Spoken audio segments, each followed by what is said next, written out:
دہلی سے 90 کلومیٹر دور موجودہ بھارتی ریاست ہریانہ کے شہر پانی پت میں جنگ کا میدان سج رہا ہے۔ آج دو بڑے کرداروں اور خاندانوں کی زندگی اور موت کا فیصلہ ہونے والا ہے۔ اس میدان سے واپسی کوئی نہیں ہے۔ ہارنے والے کا مقبرہ اسی میدان میں بنے گا۔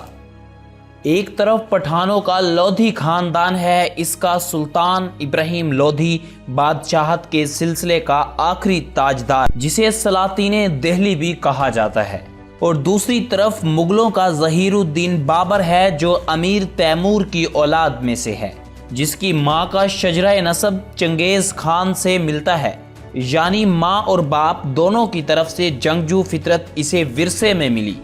وہ کبھی سینٹرل ایشیا کے علاقوں فرغانہ اور سمرقند کا حکمران تھا جو اب ازبکستان کا حصہ ہیں، لیکن پھر بابر کے رشتہ داروں نے اسے اپنے علاقے سے نکال دیا تو وہ کابل فتح کر کے افغانستان کا حکمران بن گیا۔ اب ہندوستان پر اس کا 5واں حملہ ہے۔ اس بار وہ واپس جانے کی نیت سے نہیں بلکہ حکومت کرنے کی نیت سے آیا ہے۔ بابر کے پاس صرف 12,000 فوجی ہیں، جبکہ اس کے مقابلے میں جو دشمن ہے اس کے پاس 1,000 ہاتھی اور 50,000 کے لگ بھگ فوج ہے۔ لیکن بابر کے پاس ایک ایسا ہتھیار ہے جو اس کے دشمنوں کے پاس نہیں ہے۔ یہ کون سا ہتھیار ہے؟ پانی پت کی اس لڑائی میں کون جیتا؟ کیسے جیتا؟ ہارنے اور جیتنے والوں کا کیا انجام ہوا؟ بابر جانتا تھا کہ 12,000 سپاہیوں کے ساتھ ابراہیم لودھی کو شکست دینا بہت مشکل ہے، اس لیے اس نے کھلے میدان میں جنگ کی بجائے دشمن کو اپنی حکمت عملی سے ہرانے کا فیصلہ کیا۔ اس نے اپنی فوج کو 3 حصوں یعنی دائیں بازو، بائیں بازو اور سینٹر میں تقسیم کیا اور ان سب کی حفاظت کے لیے رکاوٹیں کھڑی کر دیں۔ اپنی دائیں بازو والی فوج کو اس نے پانی پت شہر کی آڑ میں کھڑا کر دیا تاکہ دشمن اس پر ڈائریکٹ حملہ نہ کر سکے۔ اپنے بائیں بازو کے آگے اس نے ایک خندق کھود کر خندق کے آگے لکڑی کی ایک مضبوط باڑ لگا دی۔ اپنی فوج کے درمیانی دستے کے سامنے اس نے لکڑی کے چھکڑے کھڑے کر دیے اور انہیں رسیوں سے آپس میں باندھ دیا۔ ان چھکڑوں کے ساتھ اس نے تیر انداز اور بندوق بردار ترتیب سے کھڑے کر دیے، اور ان تیر اندازوں اور بندوق برداروں کے پیچھے اس نے اپنے سب سے بہترین ہتھیار کھڑا کر دیا۔ یہ ہتھیار تھا توپ۔ جی ہاں، ظہیر الدین بابر کے پاس 12 توپیں تھیں جنہیں اس نے چھکڑوں کی آڑ میں کھڑا کر دیا تاکہ کوئی انہیں نشانہ نہ بنا سکے۔ یہ توپیں اس پوزیشن سے بھی دشمن پر گولے برسا سکتی تھیں۔ ہندوستان میں یہ ہتھیار پہلی بار استعمال ہو رہا تھا۔ ابراہیم لودھی کی فوج کو یہ اندازہ ہی نہیں تھا کہ یہ کیسی تباہی لا سکتا ہے۔ ابراہیم لودھی نے دیکھا کہ دشمن تعداد میں بہت کم ہیں تو اس نے اپنی فوج کو دشمن پر کھلے عام حملے کا حکم دیا، لیکن اس نے بھی وہی غلطی کی جو اس سے 1,500 سال پہلے راجہ پورس نے سکندر اعظم کے خلاف کی تھی، یعنی ابراہیم لودھی نے ہاتھیوں کے ساتھ حملہ شروع کر دیا۔ جب ہاتھی آگے بڑھے تو بابر کی فوج نے توپوں کی مدد سے گولے چھوڑ دیے۔ توپوں کی گھن گرج سے ہاتھی اتنے خوفزدہ ہوئے کہ الٹے پیروں واپس بھاگے اور اپنی ہی ہزاروں فوجیوں کو کچل دیا۔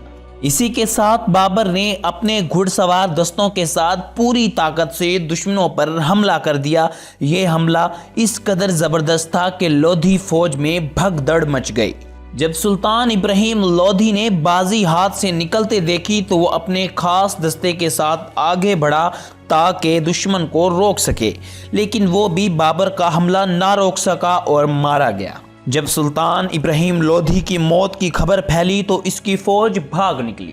بابر نے پانی پت کی پہلی جنگ جیت کر ہندوستان میں مغل سلطنت قائم کر دی تھی۔ یہ سلطنت 300 برس سے زائد عرصے تک قائم رہی۔ ہندوستان پر اتنا عرصہ کسی اور خاندان نے حکومت نہ کی جتنی کہ مغلوں نے کی۔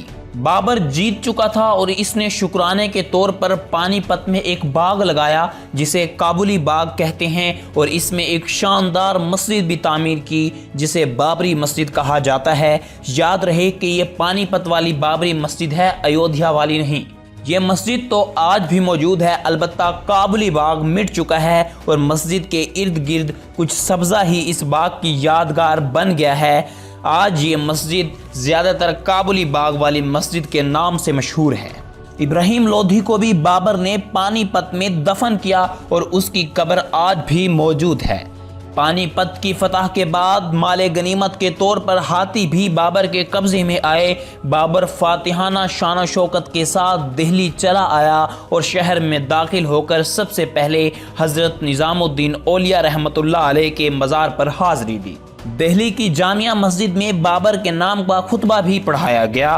پھر بابر آگرہ پہنچا، جہاں اسے معلوم ہوا کہ اس کے بیٹے ہمایوں، جو بابر سے پہلے ہی آگرہ چلا گیا تھا، کو کوہ نور پیش کیا گیا ہے۔ یہ ہیرا والیار کے راجہ وکرماجیت کے خاندان کے پاس تھا۔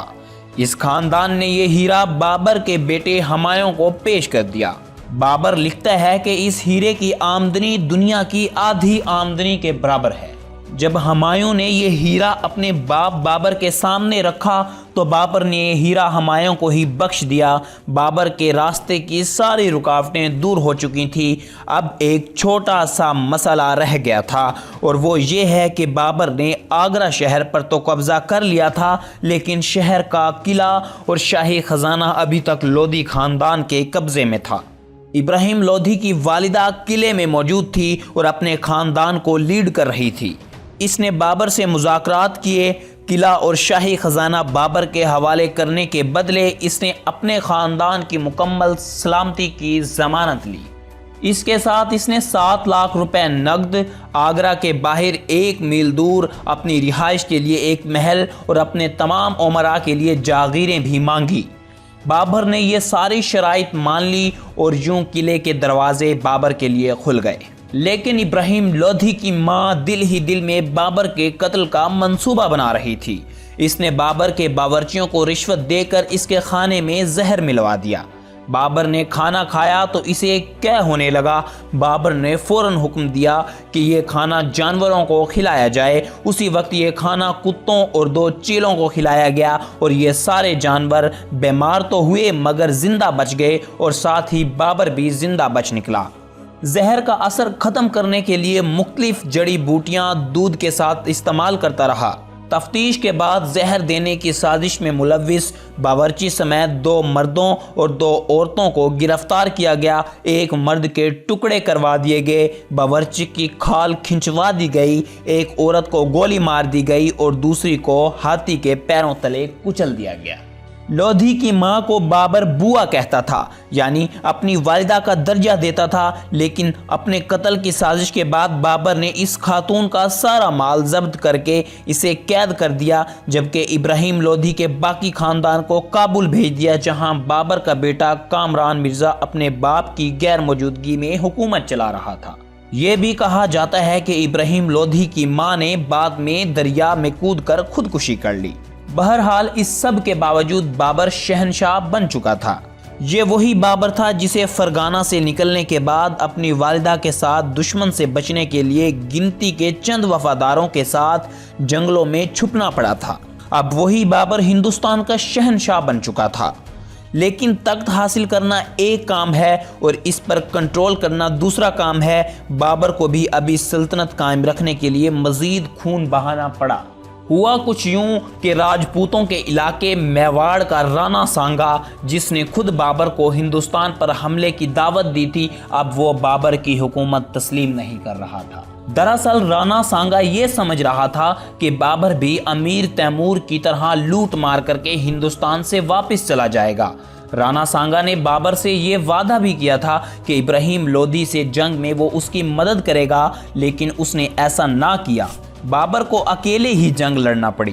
ابراہیم لودھی کو ہرانے کے بعد جب بابر نے ہندوستان میں ہی رکنے کا فیصلہ کیا تو رانا سانگا اس سے جنگ کے لیے تیار ہو گیا۔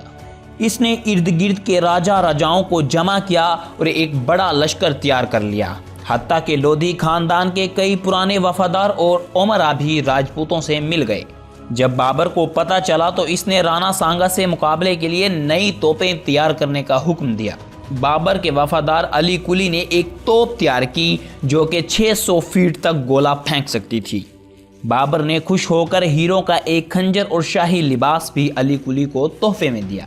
اب بابر راجپوتوں سے مقابلے کے لیے نکلا تو اس کے پاس 50 توپیں اور ایک زبردست لشکر موجود تھا۔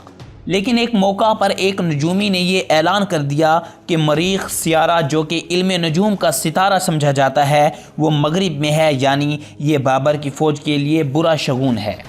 بابر کی فوج نے یہ سنا تو ان کے حوصلے پست ہو گئے، لیکن اس موقع پر بابر نے ایک حیرت انگیز اعلان کیا کہ اگر وہ جنگ جیت جائے گا تو شراب سے توبہ کر لے گا اور داڑھی بھی نہیں مڈائے گا۔ بابر نے اپنی فوج کو حوصلہ دینے کے لیے اسی وقت شراب کے برتن توڑ دیے۔ مغل فوج کے پاس شراب سے لدے ہوئے اونٹوں کی قطاریں تھیں۔ بابر نے اس ساری شراب میں نمک ڈلوا کر اس کا سرکہ بنوا دیا۔ بابر نے یہ اعلان بھی کیا کہ اگر وہ رانا سانگا سے جیت گیا تو اپنی سلطنت میں سارے مسلمانوں سے ٹیکس معاف کر دے گا۔ بابر کی فوج دشمن کی زیادہ فوج ہونے کی وجہ سے خوف زدہ تھی، اس لیے بابر نے اپنی فوج کے سامنے ایک تقریر کی جس میں کہا کہ جو بھی اس دنیا میں آیا ہے اس نے مرنا ضرور ہے، اسی لیے میدان جنگ میں دشمن کو دیکھ کر تم منہ نہیں موڑنا۔ آگرہ سے 60 کلومیٹر دور راجستھان میں ایک علاقہ ہے خانواہ، یہ آج کل راجستھان کے بھرتپور ضلع کا حصہ ہے۔ بابر اور رانا سانگا کی فوجیں اسی میدان میں آمنے سامنے آئیں، جہاں بابر نے ایک بار پھر پانی پت والی ٹیکنیک استعمال کی۔ اس نے چھکڑوں کو زنجیروں سے باندھ کر فوج کے درمیانی حصے کے سامنے کھڑا کر دیا، اس کے پیچھے تیر انداز اور بندوق بردار کھڑے کیے اور ان کے پیچھے توپیں لگا دیں اور فوج کے دائیں اور بائیں حصے کے لیے خندقیں کھدوا دیں۔ جنگ شروع ہوئی تو ایک بار پھر بابر کی فوج نے دشمن کو گھیرے میں لے لیا۔ رانا سانگا کے کچھ اتحادی بھی بابر سے مل گئے اور بابر نے یہ جنگ بآسانی جیت لی۔ رانا سانگا زخمی ہو کر واپس میواڑ چلا گیا۔ رانا سانگا اپنے علاقے میں واپس تو آ گیا، لیکن دل ہی دل میں بدلہ لینے کا منصوبہ بناتا رہا، مگر اپنی شکست کے اگلے ہی برس اچانک اس کی موت ہو گئی۔ کہتے ہیں کہ اس کے اپنے ہی سرداروں نے اسے زہر دے دیا تھا، کیونکہ وہ سمجھتے تھے کہ بابر سے جنگ راجپوتوں کے لیے خطرناک ثابت ہو سکتی ہے۔ بہرحال رانا سانگا کی موت سے بابر کے راستے کا ایک بڑا کانٹا ہٹ گیا تھا۔ بابر بے فکر ہو کر ہندوستان پر حکومت کرنے لگا، لیکن صرف 2 سال بعد 1530 میں 47 برس کی عمر میں ظہیر الدین بابر کی بھی موت ہو گئی۔ خواتین و حضرات، امید ہے کہ آپ کو یہ ویڈیو پسند آئی ہوگی۔ اگر آپ کو یہ ویڈیو پسند آئی ہے تو چینل کو ضرور سبسکرائب کیجئے گا۔ شکریہ۔